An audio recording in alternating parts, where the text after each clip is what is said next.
All right, so this weekend, thousands of delegates expected to descend on the Pretoria showgrounds for that DA conference. And we're joined by spokesperson Refiloe Ntsekhe. Thank you for being with us, Good evening to you and your viewers. Thanks for being here. So DA leader Mmusi Maimane is going to be re-elected. There's been no real challenge at all to his leadership. I prefer to use the word that he's uncontested. I think the party believes in him, and so nobody decided to put their name in a hat to contest him this time around.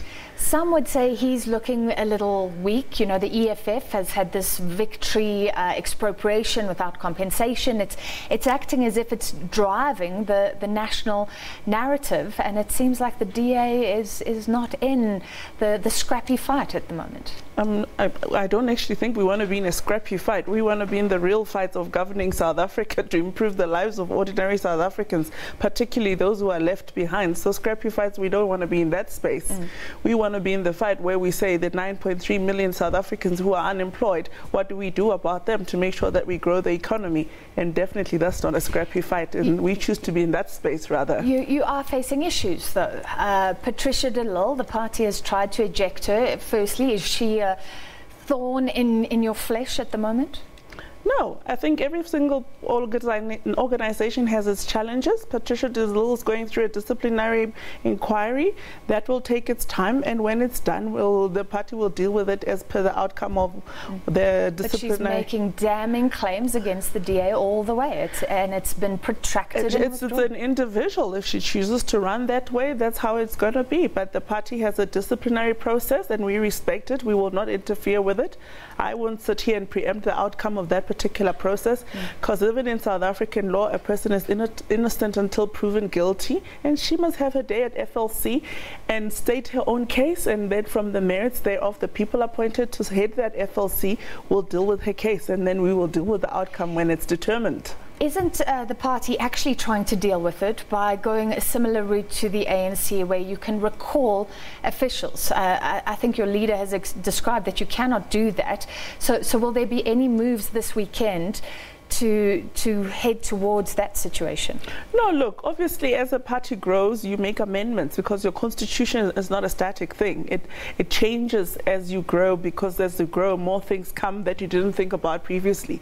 So obviously there is a motion to look at a recall clause within the DA. So when we have challenges, we have that option of recalling. Yes, we acknowledge that we've never had a recall clause, and we are looking at it. So this weekend with the Congress, that will determine whether that will be voted on, obviously. And then I guess people know how the ANC conference works, because it was so in the spotlight in December. Are there any other similarities or differences you can point out? Look, we're very different. We have a delegation of roughly about 2,000 people, which represents our members of parliaments, members of the different provincial legislatures around the country, councillors and activists. And so I don't know how ANC does their composition of members that are delegated to Congress to make a decision. This is your 2,000 top leaders, basically? It's not top leaders, because I've mentioned in there's also activists.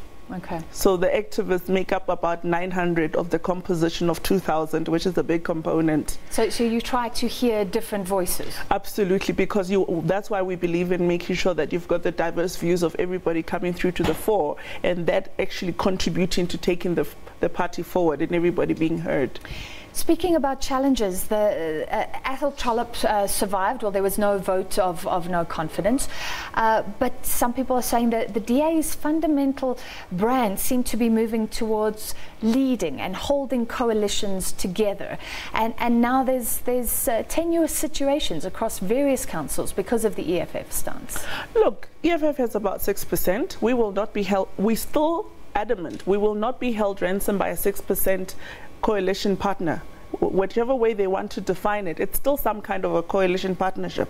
We went into a national agreement with the EFF that they will help us get into government. They're not particularly taking on positions. They help us on issue by issue, getting our mayors in, our speakers in, and then when there's items that need to be debated in different municipalities, then they support those particular items. but they cannot dictate how the DA must govern. We have a manifesto that we promised the people, and we need to deliver on that manifesto. And one thing we've always been very clear on with the DA is we are not scared to go back into opposition benches if that's what it takes, because we will not compromise on our principle as the Democratic Alliance.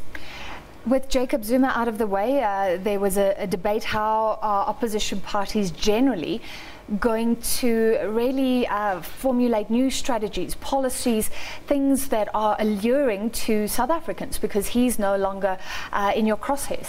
We actually believe that is actually wonderful, because for the first time people can actually deal with what our policies are about. Versus before, when it was a one-man show about the DA is always fighting with Zuma, because yes, he gave us ammunition, but we actually welcoming the fact that he's gone. Now it forces South Africans to say, what is your offer as the DA? What are you guys bringing to the fore in terms of healthcare, education? And these are the very policies that are going to be debated this particular weekend coming with Congress tomorrow and Sunday. Finally, how do you deal with the perception, because it is still there, or it's often used by other politicians, that the DA is a white party? What do you say as a black member of the DA? I think it's a very sad perception, but I will recognize that people's perception is their realities. If you look at the DA from the membership point of view, we've got about 70% black people in the DA. That's what our membership base looks like. And if you look at 2016, we started saying we're going to get into a space where we start transforming our legislature so that they represent what South Africa looks like. Look at our councils. You can already see that transformation. We've got more black people representing us in our benches in those areas. When we go into 2019, obviously we attract new talent. We've got more people coming to the fore through headhunting people that we find resonate with our values and making sure that they come to the DA. And those are the people that we're taking with us.